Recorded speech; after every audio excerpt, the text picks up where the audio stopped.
Ingantaccen hadisi daga Bukhari. Annabi sallallahu alaihi wasallam ya ce, ku yawaita salati a gare ni domin Allah ya wakilta wani mala'ika a gun kabarina. A duk lokacin da wani mutum ɗaya daga cikin al'umma ta yi min salati, wannan mala'ikan zai sanar da ni, ya jiyar da ni da salatin da ɗaya daga cikin al'umma ta yaman, zan mayar masa da irin wannan salati. Annabi sallallahu alaihi wasallam ya ce, duk wanda ya min salati guda ɗaya kacal, Allah da mala'ikunsa za su yi masa salati ɗaya bayan ɗaya har guda 10.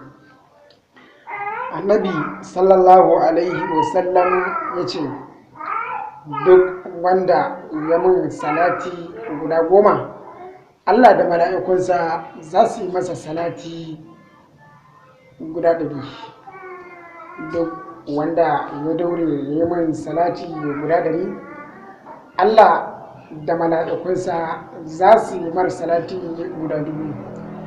Duk wanda ya daure ya min salati guda 1000 kuwa, aljanna ta wajaba gare shi sai ya shige ta. Lallai sai ya shiga aljanna, kuma namansa ya haramta daga wuta. Hakika namansa ya haramta daga wuta. Annabi sallallahu alaihi wasallam ya ce, ku yawaita salati a gare ni domin mutanen farko da zan fara ceta a ran tashin alkiyama su ne masu yawaita salati a gare ni.